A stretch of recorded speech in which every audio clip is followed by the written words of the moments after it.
Bonjour à tous et bienvenue sur boursicoté.com pour cette nouvelle analyse technique du CAC 40 en point matinal avec une configuration donc qui est confirmée à la baisse puisqu'après ici la cassure de la zone des 7460 points hier, eh bien nous avons une poursuite et donc l'inscription d'un nouveau point bas qui vient chercher la zone d'objectif que je vous indiquais hier à 7365 points. Donc on confirme ici la poursuite du mouvement baissier puisqu'au moment de cette analyse, eh bien le CAC 40 perd 0,77%.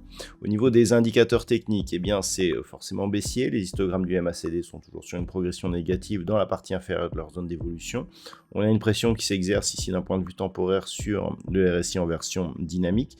Des volumes qui sont assez conséquents. On pense encore avoir des volumes supérieurs à la moyenne, comme ça a été le cas hier. On était tout juste dans la moyenne, légèrement supérieur par rapport aux 20 dernières séances.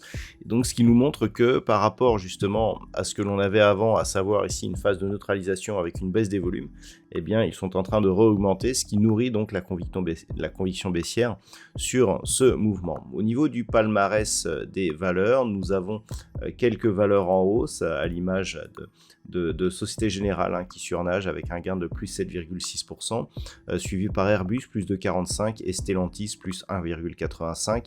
Derrière, ce sont des petites hausses à l'image d'Edenred et de Vinci. Au niveau des plus fortes baisses, nous avons BNP Paribas qui perd 6,09%.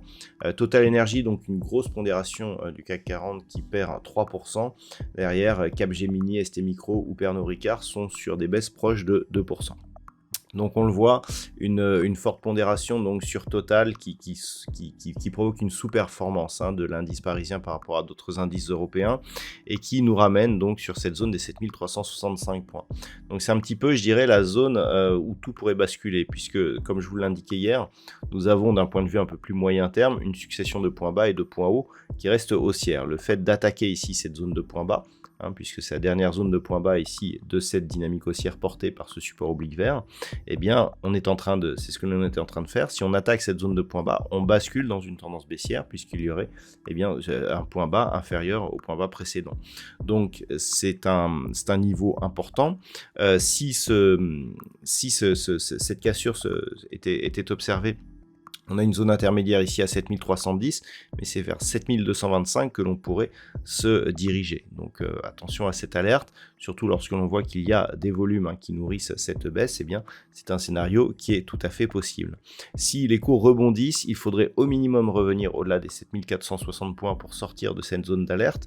D'un point de vue ici, sur des unités de temps courtes, on peut voir que l'on a une forte pression sur la bande de Bollinger inférieure. Donc dans ce contexte, ce n'est qu'au-dessus de la moyenne mobile 20 exponentielle que l'on commencerait à sortir de cette dynamique. Donc comme celle-ci devrait converger dans les prochaines heures, voire les prochains jours vers cette zone des 7460 points, c'est ce niveau ici qu'il va falloir surveiller dans un premier temps, sachant que désormais pour inverser la tendance, il faudra casser ce point haut significatif ici que nous avons eu le 29 octobre, mardi, à savoir 7618 points.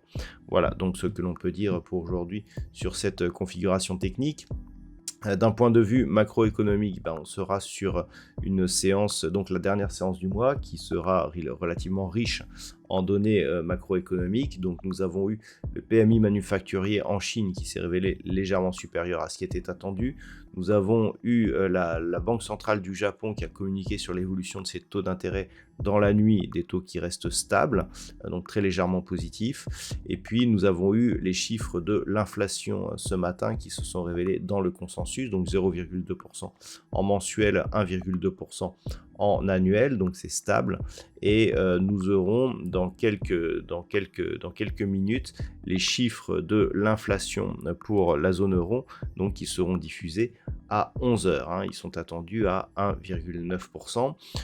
Pour l'instant, ce matin, ce sera tout. Cet après-midi, donc à 13h30, je vous le rappelle, pour cause de décalage, pour cause d'heures d'hiver du côté de l'Europe et pas encore du côté des États-Unis, nous aurons les PCE Core. Les PCE Core sont des des statistiques très attendues du côté des États-Unis parce qu'elles sont notamment observées par la Fed pour ajuster sa politique de taux d'intérêt. Donc ce chiffre qui sera dévoilé à 13h30 pourrait être important. Nous aurons les inscriptions hebdomadaires au chômage, comme tous les jeudis. Et puis, ce sera tout pour aujourd'hui. Voilà donc les points qu'il faut retenir pour cette séance. Je vous souhaite de bons trades. On se retrouve dès ce soir pour toutes les autres analyses techniques du site boursicoté.com.